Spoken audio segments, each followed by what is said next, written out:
You know that feeling when you finish a huge TV show? Yeah. The credits roll, screen goes black, and you're satisfied, but then maybe an hour later, you're staring at the ceiling and you just think, wait a minute, that was too clean. Too good to be true hangover. It's a real thing. Exactly.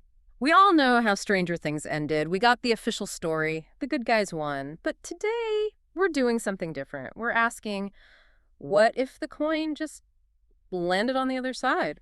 It's the ultimate what if. But this isn't just fan fiction we're talking about today. We're looking at an analysis called The Dark Mirror, and it basically maps out a different path that was already there in the show. And that's our mission here. This isn't just about, evil Will would be cool. It's about understanding how a darker timeline was actually woven into the show's DNA. The seeds were planted right there in the first part of the final season. Right. And to even understand this nightmare scenario, we have to look at the facts first. We have to look at what the show actually gave us in Season 5, Volume 1. Because even though we know the happy ending, the canon events leading up to it were a lot darker than I think people remember. Okay, so let's start there. The canon connection. It all comes down to this deep psychic bond, which honestly goes all the way back to the beginning. It really is the oldest plot point in the whole show. Season 1, Episode 1, Will gets taken, he spends a week in the Upside Down, comes back, and he's marked. He's marked. But for 4 seasons, that connection was passive. It was the neck prickle. He'd touch his neck, look scared, and say, he's here. It was like a glorified alarm system. He was a receiver, a broken radio picking up a signal he didn't want. But in Season 5, that receiver got a terrifying upgrade. He stopped just sensing Vecna and started, channeling him. The visions got more intense. Way more. He was feeling Vecna's anger, his pain. It was like the firewall between their minds was just gone. It wasn't, I know he's close. It was, I know what he's thinking. And that leads us to the moment that the Dark Mirror points to as the absolute tipping point. The scene that made my jaw hit the floor. The military base battle. The moment the rules completely changed. Let's paint the picture. The base is overrun. Total chaos. Demogorgons everywhere. And Will just steps up. But he doesn't have a gun. He starts using powers. Telekinesis. And we have to talk about the way he used them. Yeah. Think about 11. When she uses her powers, it's a push, right? A blast of energy. Like a shockwave. But Will, at the base, Will didn't push people. He crushed them. I could still hear the sound design, that horrible snapping sound. He broke bones. He was twisting the Demogorgons in midair. It was brutal. And more importantly, it was a direct mirror of how Vecna kills people. Chrissy. Season 4. Exactly. The snapping limbs. Will was doing that exact same thing. It wasn't his power. Yeah. He was using Vecna's specific brand of violence. And the creators confirmed this, right? This wasn't some hidden potential he suddenly unlocked, like he's an X-Man or something. No. And that's the absolute critical distinction. 11 is a battery. She makes her own power. Will is an antenna. So he's not generating the signal, he's just boosting it. He was tapping into the hive mind. Yeah. He was borrowing the villain's toolkit to fight back. Okay, let's pause on that. The kid who's been traumatized by this monster his whole life is now using the monster's own power to fight. That just feels like a recipe for absolute disaster. It's a recipe for corruption. And that's the pivot. That's our what if. What if in that moment, instead of fighting it, Will embraced it? What if he realized the only way to win was to, switch sides? And this is where we get into the 3 main theories from the Dark Mirror analysis. And they range from just tragic to absolutely terrifying. Let's start with scenario A. They call it the puppet. This one's the most straightforward and maybe the saddest. It's basically Vecna taking direct control. He's always taunting Will, right? Telling him his mind belongs in the Upside Down. It's total gaslighting. They don't get you, but I do. Precisely. Yeah. And in this scenario, Vecna just flips a switch. He turns Will into his general. Think about possessed Will from Season 2, The Spy. But on a much bigger scale. A much, much bigger scale. Yeah. Season 2, Will was a kid tied to a chair. Season 5, Will has telekinesis. He'd be a puppet commander leading the armies of the Upside Down against his own friends. That's just brutal. He has no agency. He's just a vessel again. But there's another theory, scenario B, that gives him agency, which somehow makes it even darker.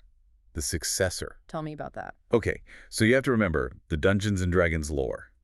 Will is Will the Wise. He's the wizard of the party. Right. This theory suggests a transition from Will the Wise to Will the Sorcerer. A sorcerer's power is often innate or inherited, in this case through the bond. The idea isn't that Will serves Vecna, it's that he replaces him. Whoa, so Vecna dies and Will just takes the throne. Or he's defeated, yeah. Think about it. Will has been shaped by this trauma his whole life. He understands the Upside Down better than anyone.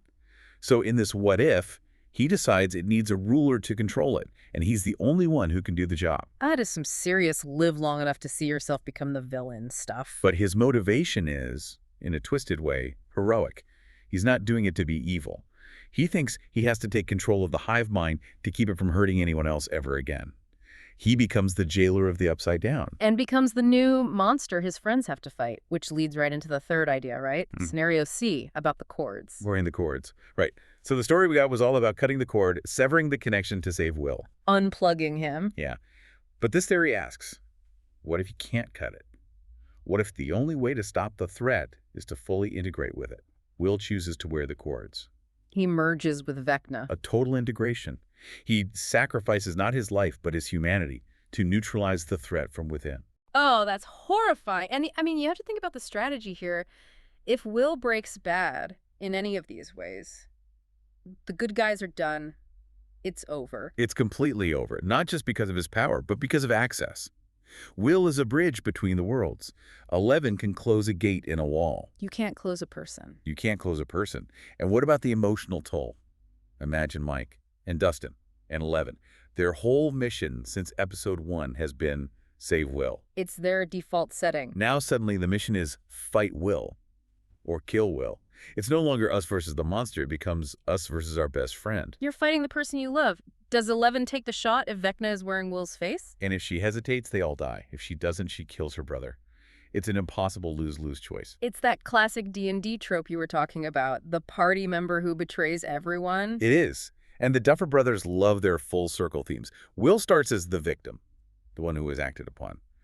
This arc would give him the ultimate agency, but at a terrible, terrible cost. It's compelling. I get why people love this theory. But let's ground ourselves for a second, because in reality, that's not what happened. That's the reality check. The official ending is clean. Vecna loses, the gang wins, and Will gets to live a normal life. He gets the happy ending he deserves. He's probably off at art school. And a lot of people wanted that for him. I mean, the kid has suffered enough. But when you put that clean ending next to the dark mirror scenario, you see something interesting. What's that? The dark timeline is messier.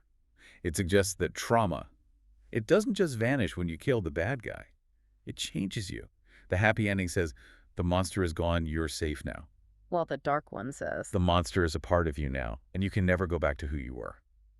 In a strange way, the what if respects Will's trauma more intensely. It acknowledges the scars, the idea that you don't just walk away from that's heavy. It's the difference between a fairy tale and a tragedy. And maybe the tragedy would have been more memorable. It's the Frodo ending. You saved the Shire, but you can't live there anymore. You carried the ring for too long. Precisely. Will carried the ring. In the canon ending, he gets to put it down. In the Dark Mirror ending, the ring consumes him. So we have two paths, both starting from the same place. The psychic bond, the shared power. They walked us right up to the edge of that cliff in Volume 1. They absolutely did. That scene at the base was them showing us the gun on the mantelpiece. They just chose not to fire it in the final act. Or they fired it differently. He used the monster's power, but he used his own heart to aim it. That's a good way to put it. But the what if is still so powerful because it asks, what was his breaking point? And luckily for the world, he didn't hit it. But it's wild to think the biggest threat to Hawkins wasn't a monster from another dimension, but maybe the quiet kid in the flannel shirt. It really recontextualizes the whole show. You watch season 1 now, and you don't just see a victim. You see a potential origin story. That's chilling. So to wrap this up, while Will stayed a hero, the seeds for that villain arc were absolutely planted. We saw the potential for Will the Sorcerer. It was right there. So here's a final thought to leave you with today. If Will had taken control of the Upside Down to save his friends, would that make him the ultimate hero or the ultimate monster? And in a world of psychic bonds, is there really such a thing as a clean break? That's the question. Thanks for taking this deep dive into the darker side of Hawkins with us. Stay curious. Until next time.